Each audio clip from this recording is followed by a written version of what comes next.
Few companies get so big, their very name becomes a verb. But ask any American which search engine they prefer, the answer is almost unanimous. Google. Google. Google. I always go to Google. 这答案在台湾恐怕也是一样的。有什么不懂，有什么要搜寻的，都是上网 Google 一下。但这种习惯可能是谷歌让你陷入的依赖。Now, the Justice Department says Google is so dominant because of deals it struck to be the default search app on phones and computers. 美国司法部与11个州的检察官本周正式控告网络巨擘谷歌违反反托拉斯法，滥用称霸网络的地位，妨碍对手竞争，并对消费者造成损害。According to Justice Department sources, now DOJ and 11 states are accusing Google of violating antitrust laws. Writing, Google no longer competes only on the merits, but instead uses its monopoly power and billions in monopoly profits to lock up key pathways to search on mobile phones, browsers, and next-generation devices. The end result is no one can feasibly challenge Google's dominance in search and search advertising. 不论你是用传统的电脑，或是使用谷歌旗下安卓系统的手机，或苹果 iOS 的 Safari， 恐怕都离不开谷歌的搜寻引擎。Every day, billions of people come here with questions. 谷歌占了全美90%的搜寻引擎市场，而这就成了独门生意。2018年美国数位广告的市占，谷歌就分食了37%的龙头地位，也占了所有广告通路的14%。而谷歌在2019年营收1618.6亿美金，这其中搜寻引擎是近1000亿的61%，且全部来自广告收入的贡献。但美国司法部认为，这是用不正当的手段取得的垄断地位。Pointing to exclusive agreements with device makers like Apple to pre-install only its search engine into its devices. In return, according to the Justice Department, Apple receives as much as $12 billion in revenue share. Google is immensely powerful, and there are a lot of people, economists, legal analysts, who say that Google's power, Google's size is bad for consumers, bad for the markets. 而谷歌的垄断地位如何对消费者与行业造成伤害？华盛顿邮报做了测试。Step into the Wayback Machine and do a search for T-shirts. In the year 2000, InSync ruled the radio, and Google results for T-shirts gave you 10 blue links to other sites. At the top were 2 clearly labeled ads with real results right underneath. This is what most people probably imagine Google still looks like.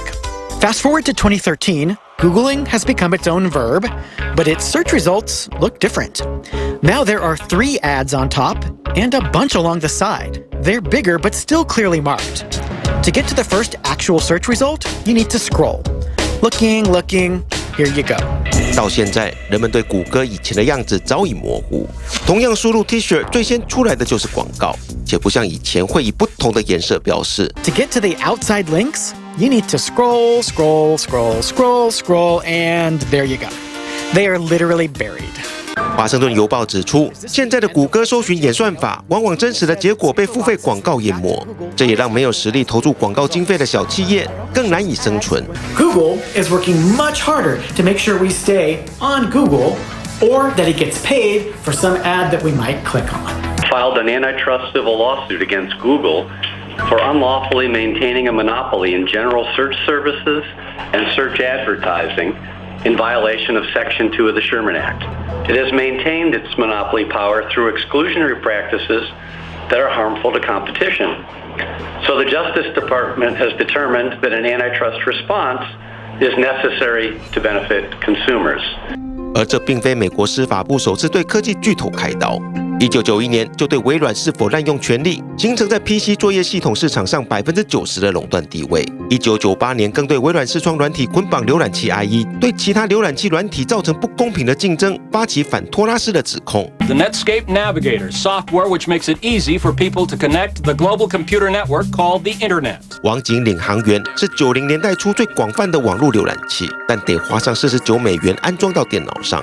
直到1995年，微软出了 IE 1.0 版本。在 Windows 95隔年升级时捆绑赠送，并且让其他浏览器软体在安装到视窗作业平台上设置障碍，而这改变了市场，也颠覆了美国反托拉斯的法律概念。因为过去只针对垄断造成无人竞争的市场价格攀升进行调查，但微软却是免费赠送 IE。Bill Gates' behavior, his body language is contemptuous. The product that didn't include Internet Explorer is called the Windows 95 upgrade. Arrogant. The full breadth of your question? And evasive. The Department of Justice played pieces of that video in its opening statement to the judge on the first day of the case. And the judge later said, Microsoft, you lost me on day one. 微软最后输掉了官司，为避免企业遭到拆解，与司法部在2001年达成和解。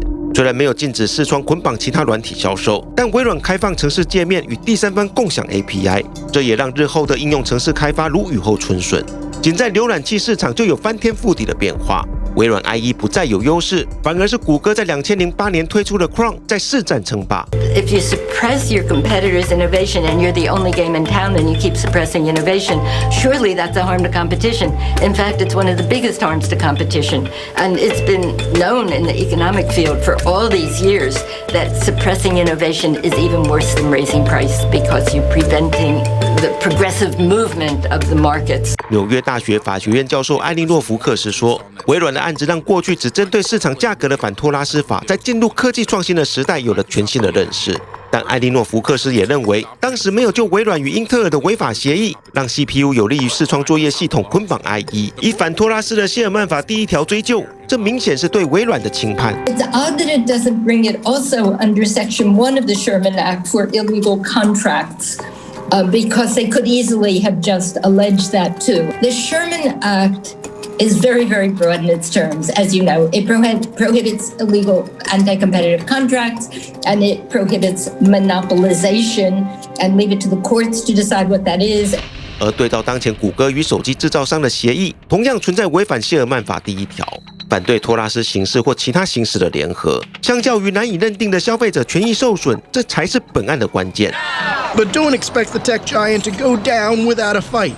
Today, it called the U.S. case deeply flawed, and company officials chastised the Justice Department for being stuck in the 1990s and out of step with the consumer-driven economy. 而谷歌早已准备好应战，对母公司 Alphabet 的股价也没有太大的冲击。周二还以红盘作收。市场推测，谷歌即便采取任何补救措施或退让，都不会对主要营收来源的搜寻广告造成太大的影响，因为人们对谷歌的依赖已经太深。Right now, the Google search engine is the better product.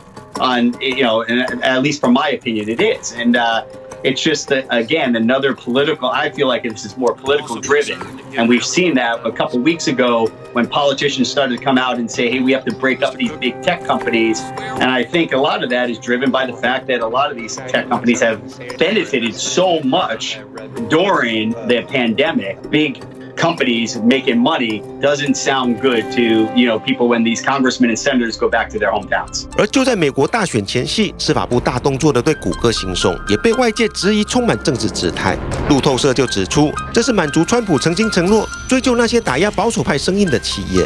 这从与司法部共同提告的11个州检察官都是共和党籍就可以看出。而美国司法部与联邦贸易委员会已对苹果、亚马逊和脸书等大型科技公司进行调查。谷歌因市政明显，成为美国政府针对科技巨头采取反托拉斯行动的第一炮。